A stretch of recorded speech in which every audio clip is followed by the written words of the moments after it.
Assalamualaikum warahmatullahi wabarakatuh.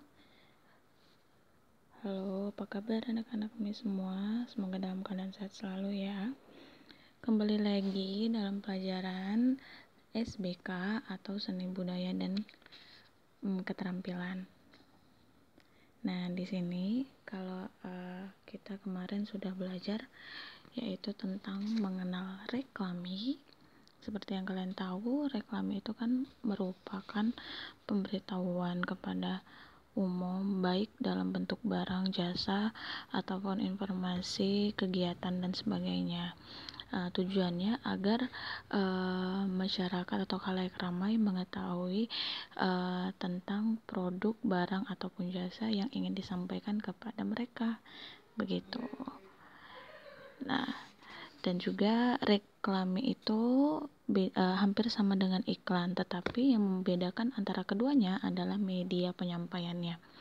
Kalau reklame itu menggunakan papan reklame, baliho, spanduk, videotron, dan poster, sedangkan iklan itu bisa dalam bentuk media cetak, media elektronik, dan sebagainya.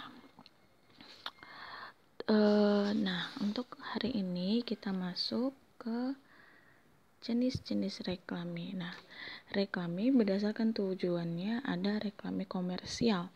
Yang dimaksud dengan reklame komersial yaitu reklame tersebut atau iklan memiliki tujuan untuk mempromosikan barang. Komersil ya, berarti ada yang dijual gitu. Barang atau jasa dari suatu perusahaan atau badan usaha kepada masyarakat luas. Jadi tujuannya memasang reklame agar barang dan jasa tersebut dapat dilihat dan dibaca oleh banyak orang. Begitu. Dengan demikian, perusahaan atau produsen yang menawarkan barang atau jasa akan diuntungkan dengan adanya reklame. Jadi, secara tidak langsung reklame itu seperti mempromosikan, tapi berdasarkan tujuannya reklame dibagi dua, yaitu komersil atau enggak non komersil. Jadi, kalau komersil ada yang dijual ya, sedangkan non komersil kita beranjak lagi ke B, reklame non komersil.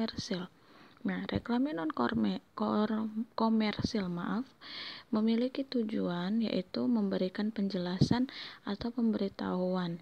Jadi bisa bentuk dalam ajakan. Nah, kalau misalnya kita sering melihat televisi, nah pasti ada itu kan iklan himbauan masyarakat yang tentang gadget, tentang pentingnya jaga kesehatan dan sebagainya.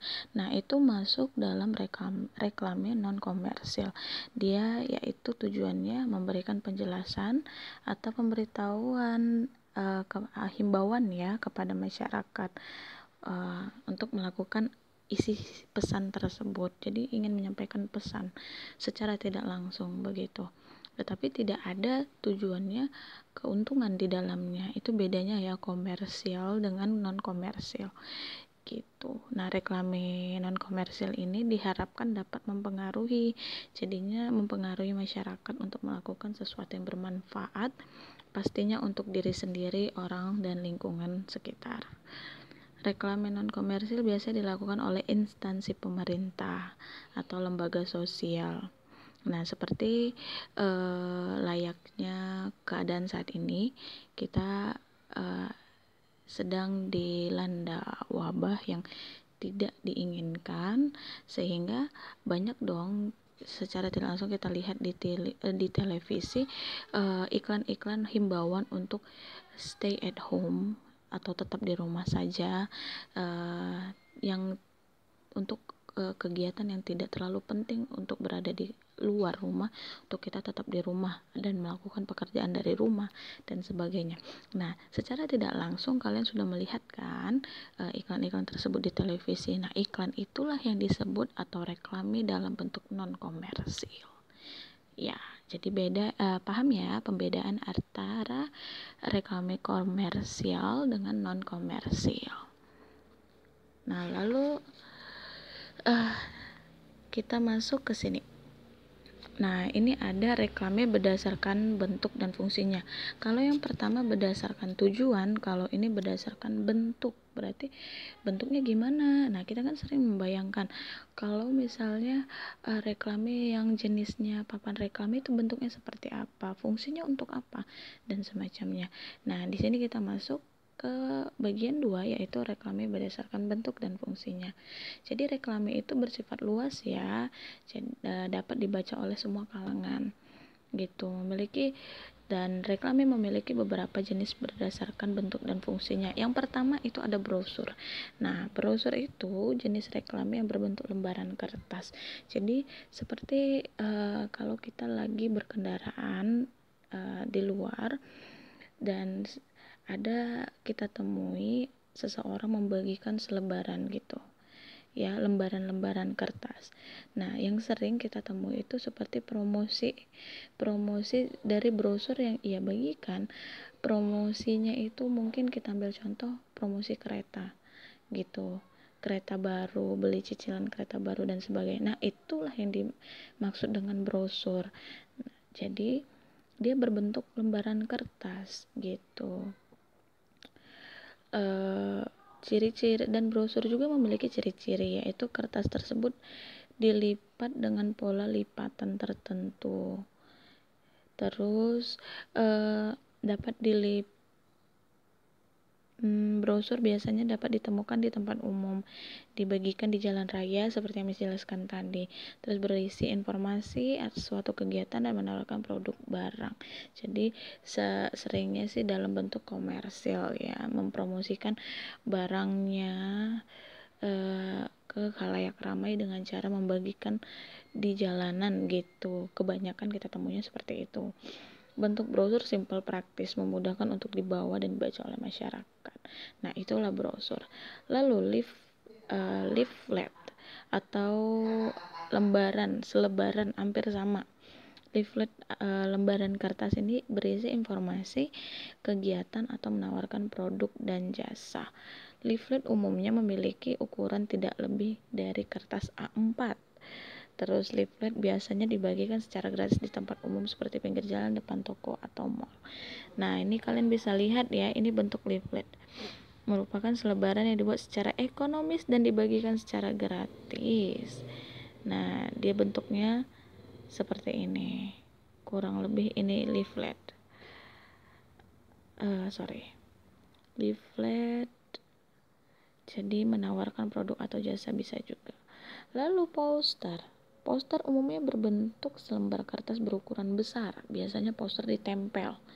Jadi informasinya bentuknya yang sering kita lihat ditempel-tempel pada dinding dan tempat yang sudah disediakan di tempat umum. Poster ditempel dengan tujuan menarik perhatian pembaca. Poster terdiri atas komposisi teks dan gambar. Penggunaan reklame gambar isi poster dan kombinasi warna akan membuat poster terlihat menarik. Poster berisi informasi produk, kegiatan, imbauan. Nah, jadi bentuk poster itu tidak hanya berisi produk, tapi bisa juga informasi kegiatan. Bahwasannya ada sebuah kegiatan yang akan dilakukan di tempat sini gitu, atau ada lakukan, kita ambil misalnya contohnya dilakukan di lapangan Merdeka, ada kegiatan cagar budaya atau membuka bazar. Nah, kadang bisa dimasukkan ke dalam bentuk poster dan ditempelkan di tempat yang sudah ada gitu. Terus bisa juga berbentuk imbauan. Nah, kalau booklet, kita masuk ke booklet D, adalah buku kecil. Jadi seperti buku kecil yang dikeluarkan oleh perusahaan atau organisasi atau lembaga untuk memberikan informasi, memperkenalkan produk dan kegiatan. Bentuknya seperti buku kecil sehingga semua informasi tertulis secara lengkap dan rinci. Jadi booklet itu dapat disimpan ya sama konsumen jikalau mereka kadang membutuhkan informasi yang berkaitan dengan isi booklet si perusahaan tersebut gitu. Nah, bentuknya itu seperti buku kecil, tetapi bukan beda ya dengan buku panduan. Kalau buku panduan ya buku yang berisi panduan tentang suatu hal. Nah, kalau booklet beda gitu. Lalu masuk ke spanduk. Nah, sama dengan jenis reklame lainnya, spanduk digunakan untuk menyampaikan informasi, bisa berupa produk kepada masyarakat. Nah, spanduk dapat kita jumpai di tepi jalan ya, atau tempat umum. Pasti banyak tuh spanduk-spanduk di pinggiran jalan. Nah, dan biasa berbentuk seperti bendera. Spanduk itu berbentuk seperti bendera, dicetak dengan bahan kain, lalu diletakkan antara dua tiang menggunakan tali. Nah, kadang spanduk itu berisi yang menjelaskan informasi dan gambar yang menjadi pelengkap. Umumnya lebar dari spanduk itu 1 meter dengan panjang sesuai kebutuhan. Nah, kalau banner, nah di sini kalian bisa lihat banner. Banner sama juga dengan media promosi, bisa produk ataupun himbauan dan lainnya. Nah, banner biasa diletakkan di depan toko. Banner berbentuk potret, lalu dia disangga dengan besi gitu, tapi desainnya bervariasi ya. Nah, kurang lebih ini contohnya, kan banner itu disangga untuk berdiri dia begitu. Nah, jadi itulah jenis-jenis dari reklame berdasarkan tujuan. Ada yang komersil, ada yang non komersil. Terus kalau berdasarkan bentuk dan fungsi, yaitu seperti brosur, leaflet, poster, terus booklet, dan juga spanduk dan banner. Oke, sampai sini sih materi hari ini. Sekian, assalamualaikum warahmatullahi wabarakatuh.